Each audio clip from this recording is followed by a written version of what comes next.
안녕하십니까. 신의 한수의 신의식입니다. 대한민국 야당이 독재 권력을 누리고 있다. 언론은 여기에 따라서 춤추고 있다. 오히려 하이에나처럼 정권을 뜯고 있다. 이것이 저희들이 1부에서 보내드린 방송 내용이었습니다. 2부에서는요. 이것을 해결하기 위한 어떤 결단이 없을까라는 부분에 대해서 말씀드리고자 합니다. 오늘도 윤창중 칼럼 세상의 윤창중 대표님 모시고 이야기 나눠보겠습니다. 안녕하십니까? 안녕하십니까? 야, 뭔가 결단이 있어야 될 것 같아요, 진짜로요. 그렇습니다. 예. 지금 누가 민주주의를 하지 말자고 하겠습니까? 예. 민주주의 하자 이거예요. 그러나 아무리 우리가 민주주의를 한다 해도 이렇게 정권의 모든 인사를 할 수 없도록 만들어버리는 것. 그 과정에서 인사 대상으로 거론되고 있는 그 인물에 대해서 이루 말할 수 없는 그 마녀 사냥 인격 살인이 이루어지고 있는 네. 그 비민주적인 작태. 그러면서 그 인사청문회가 끝나고 나면 그냥 아무것도 없다는 듯이 넘어가는 이 대한민국. 예. 여기에 대해서 대한민국의 지식인 사회라든가 언론계라든가 그 소위 말하는 학계라든가 이게 있을 수 없는 일이다. 어떻게 이런 일이 벌어질 수 있느냐라는 이 각성의 목소리가 나와야 될 거 아니겠어요? 그렇죠. 근데 그게 전혀 안 나온다 이거예요. 그리고 지금까지 언론 소위 말하는 언론에서도 자성의 목소리를 소위 말하는 내는 신용을 해봤지만은 네. 전혀 그런 게 이루어지지 않고 있다는 거예요. 그래서 저는 뭐냐면은 제가 인사청문회를 지켜보면서 또 이번에 특히 이 김재수 장관의 해임 결의안이 야당의 그 소위 말하는 실력으로 통과되는 걸 보고 거기에 정세균 국회의장이라는 분이 그야말로 무슨 맨입으로 되느냐 이런 식의 그렇게 발언하는 장면을 보면서 제가 내린 결론은 인사청문회를 이렇게 모든 장관에 이르기까지 한다는 것은 될 수가 없다. 바로 야당 독재를 그렇기 때문에 가능하게 만들고 있는 것이 바로 인사청문회다 이거예요. 예. 그래서 인사청문회의 그 대상을 아주 획기적으로 줄여한다. 네. 그게 누구냐면 국무총리, 국정원장, 감사원장 딱 세 사람만 하자 이거예요. 아, 정보를 네? 다루는 사람, 네, 그다음에 공무원의 비리를 책임져야 되니까 잡고 네. 그러려면은 자기가 비리가 없어야죠. 예. 네. 그리고 국무총리, 대통령이 다음 이어서 2인자인데 요 3명 정도는 필요하겠지만 뭐 사실 이거 인사청문회가 아니라 인사 망문회예요. 망문회. 예. 그러니까 이게 말이죠. 이 대통령 당선자가 내각을 꾸밀 수가 없어요. 그러니까. 그 내각에 들어갈 장관의 명단을 발표하기만 하면은 야당이 그야말로 수단과 방법을 가리지 않고 그 대상들에 대한 무차별 공격을 가하고 언론은 야당이 던져주는 그 정말 악질적인 허위 정보, 그 허위 정보를 몇십 배, 몇백 배 부풀려 가지고 네. 마치 이미 정권이 출범도 하기 전에 대통령이 이제 당선이 되어 가지고 새로운 정부가 출범하기 전에 최악의 부도덕한 정권으로 만들어버리는 최악의 부도덕한 정권으로 전락시키는 이것을 우리가 어떻게 도대체 어떤 대통령을 뽑아도 이 난관을 헤쳐갈 수 없다 이거예요. 그러니까요. 그렇다면 어떻게 되냐. 국무총리, 감사원장, 국정원장 이 세 사람만 해도 이건 충분한 거다 이거예요. 네. 나머지 장관은 내버려둬도 그 악스러운 야당과 언론에 의해서 검증을 하고도 남을 겁니다. 네, 그렇죠. 네. 여론에 맡겨줘야 되는 거 아닙니까? 여론에 맡길 수 있는 거예요. 예, 그리고 또 대통령의 인사권도 존중해줘야죠. 그런데 그 인사청문회를 하기 전에 한 20일부터 한 달 동안에 정말 이루 말할 수 없는 마녀 사냥이 이루어지면서 새롭게 출발한 정권, 그 정권은 완전히 그야말로 그러기가 돼버리는. 그래가지고 이 내각 구성을 이 정부가 출범을 하고 나서도 예. 대통령이 여의도에서 취임식을 하고 난 이후에도 한 달, 두 달, 석 달, 어떤 6개월, 1년이 갈 때까지 내각을 완전히 구성하지 못하는 이런 결과가 되는 거예요. 그러니까 시작부터 절름발이가 돼버린 거. 절름발이 정권이 되는 거죠. 예. 그러면서 임기 내내 야당의 집요한 흔들기가 이루어집니다. 이것을 막아야 되지. 그렇게 되다 보니까 현 정권에 참여하고 있는, 현 정권의 내각에 참여하고 있는 그 국무위원들도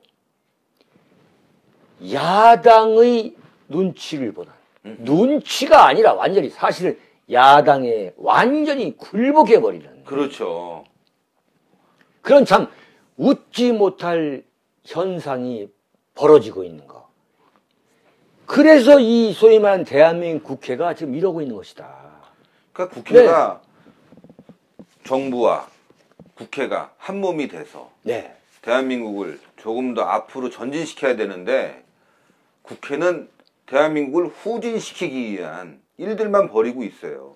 사실 박근혜 정부 들어와서 개혁 입법 하나도 안 됐죠. 민생 입법 하나도 안 됐죠. 네. 안보 관련해서도 지금 사드 문제 하나 진척을 못 시키고 있죠. 네. 네. 이거 거의 박근혜 대통령의 개인기로 지금 외교안보 꾸려가면서 정부를 이제 한 달게 이렇게 업그레이드 시키고 있는 건데, 만약에 대통령의 리더십마저 없었으면 이거 대한민국은 이거 그냥 한순간에 나락으로 떨어질 그런 상태가 됐어요. 대한민국의 국회는 전 세계 아프리카에 있는 어떤 무슨 그 네. 족장들 예. 이 수준보다 못한 것 같아요. 아니 족장들도 괜찮을 네. 것 같아요. 네. 완전히 세계에 이렇게 후진적이고 이렇게 밑바닥 수준의 이 정치 행태를 보이는 정치인들이 있을까요? 그러니까 이제 대한민국 그 국회를 누가 조어를 했는가는 모르겠습니다만 나라국자의 해로울 해자 국회라고 국회. 조어를 했더라고요. 아주 절묘한 조어인데 이정현 새누리당 정말, 대표가 그 말을 썼어요. 말을 썼지만은 이제 그 앞에 쓴 그걸 분이군요. 국회라고 이제 그 단어를 만든 이런 사람도 있어요. 국회. 네. 국회라고도 예. 아하. 국회의원 이 네. 개. 네. 욕 나오죠. 네. 그분들 보면. 그런데 참 절묘한 표현이에요. 국회든 뭐 예, 국견이든 그러니까요. 간에. 네. 그런데 우리가 이렇게 불특정 다수 국회가 전체가 잘못됐다고 하는 것은 너무 비과학적이고 이 공정하고 냉정한 잣대가 아니라는 거예요. 제가 볼 때는. 네네. 정말 원인이 뭐냐. 그 원인이 저는 볼 때는 국회의 인사청문회 제도를 가져다 준 거. 그러니까 인사청문회 제도를 무기로 해가지고 네. 집권 여당과 집권 세력, 그러니까 집권당과 이 청와대 이 내각을 완전히 무력화시키기 때문에 이 소위 말하는 대통령을 아무리 능력 있는 사람을 갖다 놔도 네. 자기 마음대로 인사조차 할 수 없는 거예요. 그러니까 실질적으로 정권을 잡은 게 아니라 그 정권을 장악하고 밀고 나가는 것은 사실상 야당인 거예요. 그러네요. 야당인 거 야당. 이명박 정권 5년, 박근혜 정권 4년 동안 실제적으로 이 소말 좌지우지하는 세력은 무슨 한나라당이나 새누리당이 아니라 사실은 민주당인 거예요. 이름만 바꾼 민주당 있지 않습니까? 그 사례가 있는데요. 네네. 그 여야 국회의원들의 후원금 조사를 했는데요. 네네. 뭐 여권이 더 많이 갈 줄 알았는데 야당이 더 많은 의원들도 많았어요. 그렇죠. 뒤바뀌었죠. 그러니까요. 그러니 보면은 네. 이 사람들은 10년 야당하면서 더 재미 봤다. 네. 좀 제 표현이 좀 악질적이고 네, 네. 별로 안 좋다. 아니, 맞는 말이에요. 이런 사람도 네. 있겠지 맞는 모르지만 말이에요. 아니 야당이 지금 그런 역할을 함으로 인해서 네. 뭐 정권에다 흔들고 공무원 사회 흔들고 언론 흔들고 해서 기업 흔들고 네. 해서 후원금 받고 권력은 다 누리고 네. 그러면서 아픈 척은 다 하고 네. 한마디로 이게 헐리우드 액션했지 대한민국 발전시키자는 역할 하나도 안 했잖아요. 게다가 여당은 저기 김무성 대표처럼 뭐 네. 도장을 들고 튄다든가 웰빙에 빠져서 말이죠. 네. 헬렐레 하고 다니고 야 여야가 뒤바뀌어도 이렇게 썩어서 뒤바뀐 것 같아요. 네. 정말. 그러면은 새누리당에서 이 인사청문회가 잘못된 거다. 예. 네? 그리고 이 야당이 이 인사청문회를 도구로 삼아가지고 이 정권에 대해서 무차별 공격을 가하고, 네. 그 다음에 이 새로 등용되는 그 국가 인재에 대해서 이렇게 마녀 사냥과 인격 살인이 무자비하게 전개되고 있고, 또 그 언론은 그런 야당 독재에 나팔수가 되고 있는 거예요. 네? 그렇죠. 이런 것에 대해서 새누리당에서 정치한다는 사람들이 나와가지고 당당히 국민들한테 이야기를 해야 할 거 아닙니까? 네? 그렇죠. 자, 봐라. 이번에 김재수 장관에 대해서 이렇게 했는데 이것은 그럼에도 불구하고 야당이 이렇게 한다는 게 말이 안 되는 거 아니냐라고 강력하게 저항을 하면서 야당과 그야말로 맞대결을 하겠다는 그런 새누리당의 정치인들이 쏟아져 나와야 될 거 아니에요. 그렇죠. 그런데 지금 제가 볼 때는 그렇지 않다는 거예요. 네? 오늘 아침 예. 새누리당에서 각 신문에, 각 그 조간 신문에 낸 광고를 한번 보세요. 정말 헛웃음이 나와요. 한번 알려주시죠. 네네. 제가 신문을 안 봅니다. 안 요즘. 보시죠? 네. 새누리당은 이게 일면 아래 5단 광고 칼라로 낸 겁니다. 네네. 아마 몇천만 원씩 냈을 거예요. 그렇죠. 신문 하나에. 새누리당은 미치도록 일하고 싶습니다. 네? 이정현 대표 그 선거 그 발언이네요. 그거. 참 정말 미치도록 일하고 싶습니다. 네? 이게 무슨 참 유치하기가 말이죠. 네? 지금 시국을 얘기해 줘야 될 거 네, 아니에요. 네. 사드 문제, 안보 문제, 네. 경제 문제 왜 잘못되고 있는지, 박근혜 네. 정부의 개혁 입법 왜 안 되고 있는지, 민생 입법 왜 안 되는지 조목조목 비판해 줘야지. 뭐 일을 하면은 뭐 지네들이 얼마나 잘한다고 미치도록 일하고 싶다고. 아이고 미쳐버리라고 그러세요 그냥. 네. 참, 나 그걸 보면서 이게 새누리당의 수준이구나. 아, 그렇죠. 그러니까 선거 때마다 무슨 밖에서 뭐 홍보 전문가 불러다가 그냥 마음대로 하게 하는구나. 침대는 네? 과학이다. 뭐 그런 얘기 하고 있고 말이죠. 참 유치하기가 그 지적 수준이 말이에요. 네? 이게 무슨 이 소위 말하는 야당이 저렇게 독재를 하는 게 지금 말씀하신 대로 대한민국 안보가 북한의 핵 개발로 인해서 맞습니다. 북한이 명실공히 핵 보유국으로 공고한 이 위상을 갖게 됨으로써 대한민국 안보가 건국의 최악의 그 위중한 상태다. 그럼요. 맞습니다. 그리고 좀 실업 문제라든가 사드 배치 문제라든가 정말 정치권이 해야 될 문제가 한두 가지가 아닌데 이런 상황에서 야당과 언론에 대해서 참 시시비를 가리는 그런 정치 지도자가 나와야 될 텐데 네. 그야말로 좋은 게 좋은 거라고. 것이다 라고 하는 게 새누리당 네? 국회의원들인 거예요. 과연 그렇게 해서 뭐 3선이다 4선이다 5선이다 한다는 게 무슨 의미가 있습니까? 무슨 그런 기회주의자. 제가 볼 때는 말이죠. 새누리당을 관통하는 아주 역사적인 정신이 있어요. 네? 새누리당의 전통적인 정신이 뭐냐? 그건 기회주의예요. 기회주의. 네? 정말 누구한테도 욕을 먹지 않으려고 하는.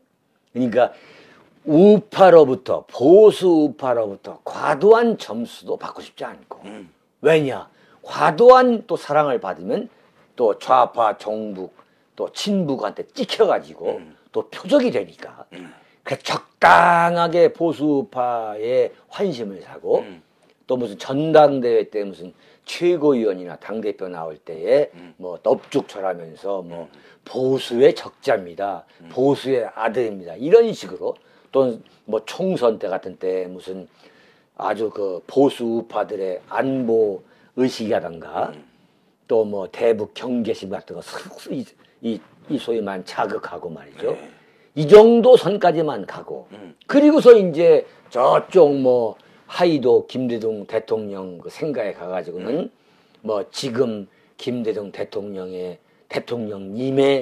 지도력이 필요한 시점입니다. 이런 이야기 쏟아내고 말이죠. 그렇죠. 네, 뭐 나의 어린 시절 정치적 모델 영웅은 김대중 대통령이었습니다. 이러면서 뭐 이호 여사 앞에 앉아가지고 무릎 꿇고 울고 맞아요. 뭐 이런 뭐 그런 하는 이유가 다 있는 거예요. 저는 솔직히 말씀을 드리는데 제가 30년이 넘게 네. 정치부 기자 또는 정치단장 논설위원 또 때로는 무슨 뭐 청와대라든가 뭐 집권 여당 대통령 후보 네. 뭐 보좌도 해보고 해봤습니다만 정치 무상한 겁니다. 그럼요. 네, 몇십 년, 몇백 년 할 것 같죠? 천만의 말씀입니다. 그렇지 않아요. 맞아요. 참 길어야 십몇 년, 20년이지 그거 잠깐입니다. 그렇게 소신 없이 뭐 4선, 5선, 6선 하고 무슨 하물며 국회의장까지 한다고 해가지고 참 그 허망한 것이다. 저는 절감합니다. 자, 어떻게 하느냐? 정말 대한민국 앞에서 역사 앞에서 참 이름 석자 남길 수 있는 대통령 그러니까. 또는 정치인이 되기 위한 일이 뭐냐 고민해야죠. 그러니까요. 네. 지금 대한민국이 제대로 가기 위해서는 사실 대한민국 역사를 바로 알아야 되고 그러기 위해서는 이승만, 박정희 대통령에 대한 이 발전과 탄생 과정을 잘 좀 숙지하고 정치인들이 대한민국을 어떻게 이제 미래를 끌고 나갈 것인가를 생각해야 되는데, 야, 대한민국 정치인들은 말이죠. 말씀하신 대로 새누리당은 기회주의, 야당은 막가파 독재. 이게 뭡니까 한마디로 이 뒷골목에서 하나 벌이고 있는 이 행태를 보이고 있는 거예요. 광장으로 나와서 국민과 소통하고 정상적인 대화를 통해서 발전시키려고 대한민국을 발전시키기 위해서 노력해야 되는데 야, 이거 후미진 곳에서 말이죠. 그러니까 국회의장이란 사람이 한다는 말이 뭐 오고 가야 된다는 둥 뭐 맨입에 되게 되냐는 둥 아유 확 그냥 그 입에다가 뭘 좀 넣어줘야 될 것 같아요. 여보세요. 저 그냥 밥 넣어주는 겁니다. 말씀 조심하세요. 맨입이 안 된다니까 그냥 쌀밥이라도 확 그냥 그거 놀부 그 때린 거 있잖아요. 흥부 부인 이렇게 주걱으로 그냥. 그래서 저는 이제 다음 대통령 내년 12월에 이 우리가 대한민국 국민이 선출할 다음 대통령은 야당 독재에 결코 흔들리지 않고 언론 횡포에 당당히 맞설 수 있는 대통령이 나온다 저는 보는 거예요. 심지어 차기 대통령은 당선과 함께 인사청문회를 나는 없애겠다. 폐지하겠다. 내가 소신껏 인선을 하고 거기에 대해서 대통령으로서 내가 책임을 지겠다. 이런 강단 있는 대통령이 나와야 된다. 지난 회에서 말씀드렸던 대통령의 권한이 강화돼야 위기에서는 더 강화돼야 된다. 강화돼야 한다.